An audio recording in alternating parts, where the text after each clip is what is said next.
is ENTV, your one-stop TV space for conversations around nature, societal issues, education, business, and innovation.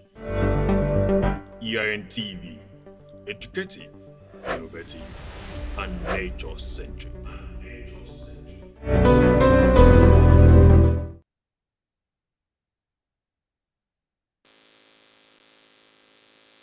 Hello, good evening, good afternoon, good morning, depending on where you are joining us from. This is Environmental Resource here in TV. My name is Edion Feminine. Like I will always say, nature has a way of taking care of itself. Nature doesn't need us, but at all times we will always need nature to survive. And for our existence, we need nature. So, ladies and gentlemen, welcome you to this very special edition of Environmental Research. Today on the show, I will not be playing host to anyone. I just have to share what I feel is necessary at this point, and then afterwards, I promise the next week we'll be having some very fantastic people come to talk to us on this platform and channel. So today on the show, we'll be looking at something very critical, something that almost all of us, if not all of us, uh, have been committing, sort of a crime against nature, and we want to see how we could in our way, see how to curb the fight and contribute our quota to the fight against climate change, and then say that collectively we win the fight against these catastrophic crisis, cutting across the globe. And of course, if you are in Africa, you should be, and other global south region, you should be very concerned about this particular issue. And then you too, you must also learn a way of taking care of this. So what is it about today? Today we'll be looking at something very crucial, and that is adopting a zero waste lifestyle for the good of our planet. Of course, you may want to know what is a zero waste lifestyle, and how do I adopt this lifestyle? How do I come into it? Is it really possible that I go zero waste? Yes, this and more will be answered, in the course of this conversation, and we'll do our best to see that we keep it as simple and, of course, as basic as possible. But before then, do we have business people in the house? If you're watching this conversation, if you're joining us from wherever, and you would love to, bring on your business on this platform, on your here in TV rather, we have a spot for you, and we just want to know how interested people are to join our business spotlight. Going forward, I think about next week we should be, talking with one or two businesses. And if you're interested, if you're a business person within New York and you would love us to visit your space, feel free to reach out to us on our social media platform, or perhaps once you go to your NTV page, you will find a contact where you could reach out to us on WhatsApp or through call. So, business people, you should be very excited because this is an opportunity for you to showcase a business, for you to, sell your market. Of course, it is said that you should always carry your market on your head. So, ENT will be helping you also carry your market on your head, and it's almost coming at this point free of charge. All you need to do is to reach out to us, and then we'll be at your business promise, or we'll bring you on live on this page to talk to people, and of course to tell people about what you're doing. So be on the lookout for business spotlight. So we come back to environmental research, but first, before we start, I would like to say a very big thank you to sponsors, to the people who made sure that this show continues despite every circumstance. I would like to thank Blue Green Initiative for Sustainable Development, and then I would like also to thank very specially Climate and Sustainable Development Network of Nigeria, and also I would like to appreciate the Pan African Climate Justice Alliance, who has seen to the fact that we do not go off age at any point in time, but make sure they continuously support us to do what we do. Thank you so very much to those fantastic organizations. Ladies and gentlemen, back to the topic of conversation for today. And do not forget, we will be talking about adopting a zero waste lifestyle for planetary safety. Of course, so let's get to talk about what exactly is a zero waste lifestyle. All of us have been talking about organizations, we've been campaigning and canvassing for organizations to cut their carbon footprint, whereas individually, organization wise, we are contributing our own part to the issue of climate change by not you know, cutting our waste emission. Let me put it that way. So we also have to cut our waste emission. So what does it mean to have a zero waste lifestyle? It is an eco-friendly, kind of lifestyle where that is aimed to reducing our amount of waste and individual. Do not forget we have to start at that level as a person. It looks forward to seeing that you reduce your waste, the amount of waste you generate, and the amount of waste that ends up in the landfill. It's an interesting movement where we have to encourage ourselves and we do not need to start very big, just like taking the stick to beat the drum. No, you have to start it to be a habit, and of course, habits are learned. So you start gradually. You start gradually. Either you start by stop buying certain kind of things, and maybe if you're so concerned about buying canned food, you see how to reduce that to buying fresh food or fresh food, and there are a whole lot of ways we could do this. So and you will ask, is it possible for me to live a zero waste lifestyle?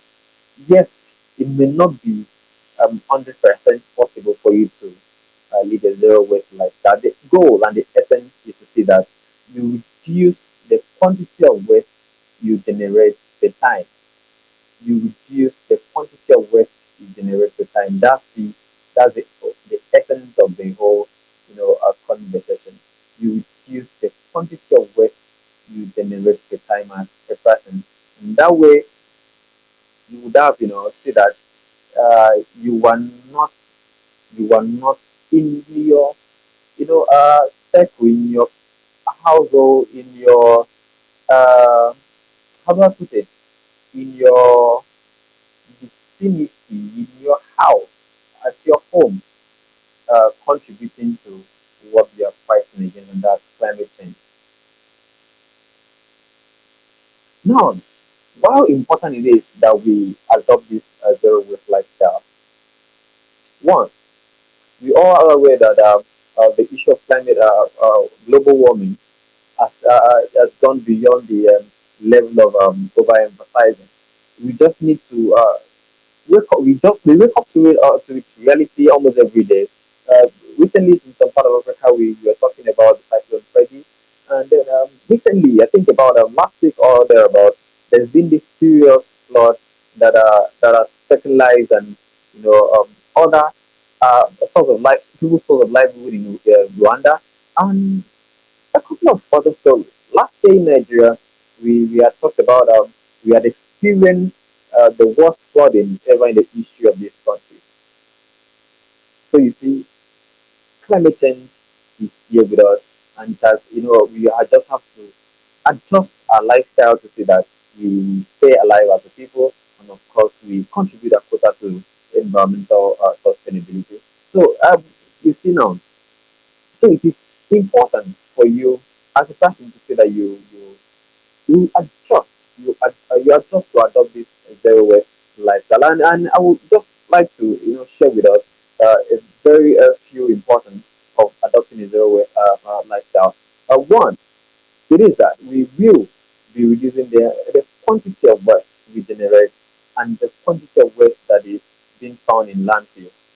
Recently, I happen to find myself and I remember not having to find myself, a member of the Zero Waste Ambassador in a province in Nigeria, where I operate from. And what we advocate for is to see that we are not just talking about zero waste, but we see people practice it just like we ourselves, we practice it. And in one of such engagement this week, we happen to, in fact, that's what prompted this conversation today. We went to the temporary dump site here in New York, and what we saw was that we have a whole lot of plastic waste being pushed to landfills. And of course, hundreds of years, those plastics will still be there in that soil. And you know the damage. Let's talk about the seepage. Let's talk about the heavy metal that is being pushed down into the soil. And we talk about the ground table, what we call uh, the groundwater level, and of course the water table. Yeah, that's what I wanted to mention. Talk about the water table and how contaminated it is, and you consider the health and life and the life of the people living there. Life expectancy around that area to be maybe very very short. So uh, that is what we do, and so you see, you must as a person do this to avoid you contributing more to the quantity of waste that goes to the landfill. And in the course of explaining this, I have talked about our health. When we reduce the quantity of waste that goes to the landfill, we will contribute to us having a healthy source of water to drink, and of course a healthy soil to plant. And do not forget, most of these waste find themselves in the ocean, and ocean the ocean happens to be the source of one of the sources of protein, and of course, fish is known to be the cheapest source of protein across the world. And in Africa, where we our GDP is actually very low, and of course, some people are estimated to live below $1. So imagine someone that is living below $1 having so much money to spend on other sources of protein when we can easily go to the river to fish without promoting overfishing and of course provide exploitation of our natural resources. So you see, there's a health component of this conversation, and we must do our best to see that we reduce the number of waste we generate. Now, what are those things we should do to see that we adopt the zero waste lifestyle? What are those things we should do and you should do? I have been doing it in my own corner, and I must confess it wasn't easy, and it came with some level of consciousness, self consciousness, and I know that some people, even till now, still talk down when I get to practice uh, some of this lifestyle that has to do with living in zero waste lifestyle. And one of us is, I'll just share a few tips with us on how you could, adopt a zero waste lifestyle. And it comes with R. So I would like to start them about them. I think I have about 7 hours to adopting a zero waste lifestyle to share with you this evening. Now, one of us is reduce, reduce, reduce. I said the 7 hours of adopting a zero waste lifestyle reduce. And when I say reduce, it's that you come to the consciousness and check the quantity of waste you generate. That means you should be doing a stock check of your the waste you generate. You go to your where you keep your waste bin, and oh, did I generate this amount of waste? And with that, you would have been conscious of the quantity of waste you generate. So you reduce the quantity of waste you generate. The second one is refuse. What does this mean? Okay, so you're going to shop, and I talk about this almost all the time. You go to shop and you did not go to the shop with your with a packaging material of your own, like what to carry, the things you went to buy, and something you can carry with your hand. You refuse. Oh, sir, please keep the plastic bag you want to give me. I can handle this, and you go away with what you purchased. You refuse. Another way of refusing is, let me bring this down to something very common, because we are about hitting the weekend, and of course tomorrow, from tomorrow even today, some people are already having parties, wedding parties and funerals and stuff. Another way of refusing is you are at a party and you are being given food beyond the quantity, or more than the quantity you should eat. So likely tell them, or the person that served you, Please, can you reduce the quantity of food? Can you say this is what I can finish? Take this part. And the person will even respect you for, such an attitude. So you refuse. There are so many ways we can refuse. Or someone gave you electronic and you do not really have a need for it, or so you refuse. And even this particular one, you have the impulse of buying things. So you refuse that impulse of getting to buy stuff that you do not really have the need for such an item at that material time. So you refuse. Another aspect of the R is you repurpose. Let me use one common example that we've been using over the time. You see people buy or patronize this plastic water, plastic drinks, or drinks in plastic containers. Let me put it that way, or even other consumables that have been packaged with plastic. So how do you do this? You think innovatively, you think creatively. What can I make do with the bottles of empty bottle waters that are in my clothes that are in my house? What do I make do with the empty buckets that are in my house? So instead of trashing them and allowing them to go end in the landfill, you can repurpose them. You can use them as flower pots. You can use them to create a mini garden, and you can do a whole lot of this. Just set something. I see some fantastic product that people do with tires of cars and then uh, iron and stuff. So just repurpose. We create something. We create something with those items. Do not throw them into the landfills. Do not allow them to end in the oceans or the rivers where the fishes or the other aquatic life will get to consume, and it will still come back to you and it will impose some very serious health challenge in the end. So repurpose. Another thing is, and this one can even fetch you so much money, is to recycle. I know a lot of guys, and I've been talking about these guys. I've posted a couple of them on this page.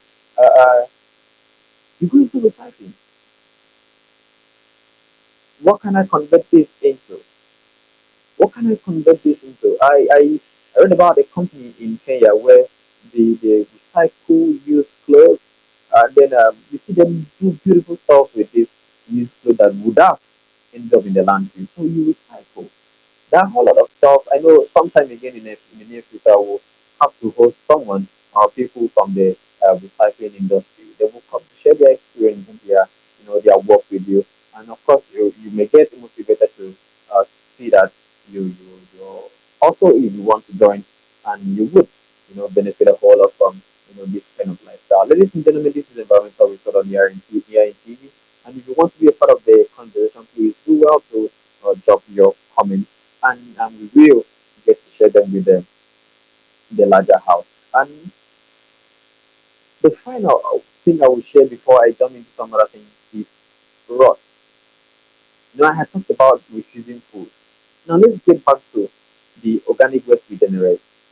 The rot aspect of this hour, the 7 hours I was supposed to share with you, I didn't even take talk if I was talking to the until 7. Rot has to do with the organic waste we generate. What do you do with them? How do you trash your organic waste? So you go to the market and then you buy more than you should have used of tomato, of pumpkin leaves, of whatever it is that is organic that can decay. Do not just throw them away. Do not just throw them into places that you, if they come together, can cause generate chemicals that are even will be harmful to the environment, like methane and other gases. Compost them into manure, and that is the other aspect. So compost them into manure, and you see that you would have, from the garden I was talking about in the while I was talking about the reuse aspect of this they would have served as a sort of manure. You don't have to buy those inorganic fertilizers to apply on those vegetables or whatever it is you planted on those containers. You would have generated your homemade organic manure, and you will use them on your plants, on whatever it is you have planted. So you rot. Don't throw them away, don't just trash them. And one of the things, one of the challenges when for people who do not know how to manage their waste is that when we lump up these things, the people, the waste seekers, find it very difficult to segregate. We talk about segregating our waste from the home, and it's one of the measures we have to do proper waste management and stuff. So when we be able to separate our waste from the source, and of course when we rot our waste, composing them into manure, organic manure, that we would have help in the waste management process. I don't know if this is helpful to you, but I'm certain it is helpful. If you want to be a part of this conversation, please feel free to your comment. Even of this conversation, please feel free to drop your comments, your thoughts on these issues I've highlighted. Now, you want to know, how do I begin the process? I have said it earlier. You have to start gradually. Start by rejecting the next nylon that is being given to you at the supermarket. Start by going to shopping or to buy things, going for shopping with your own bag. Start by carrying your reusable water bottle or yeah, reusable water bottle where you can always refill your water. I understand that there are some organizations that you cannot go in with plastic bottles or with any PET bottle at all. You have to go. The only thing they allow you to go in with is your refill bottle, where you can always go to the water dispenser or whatever dispenser to get a drink and drink uh, uh, from your bottle. And that way, you would have reduced your waste footprint. And of course, we've been talking about reducing your plastic footprint. There are a whole lot of components about it. But yeah, you know what? Do not feel bad if you're finding it difficult, because there are a whole lot of people like you yourself. But what you should do to help you is by joining the community of Zero Waste Ambassadors. Even you reach out to me, or you reach out to you just drop a comment under this conversation, and we would have taken it up from there to add you to the Zero Waste community, where you'll be trained on how to become a Zero Waste Ambassador, and you would have been just proud of yourself to do this. Ladies and gentlemen, we've come full cycle of this conversation today, and we want to believe that this will be of benefit to you. I want to thank you sincerely for sparing us the time to be a part of this conversation today on Hearing TV. And thank you very much to our sponsors, Google Initiative for Sustainable Development, Climate and Sustainable Development Network, and Pan African Climate Justice Alliance. Thank you, and thank you indeed. My name is Edion Sengenen Dunobong, and I think I'll always be your host. Thank you, and good night.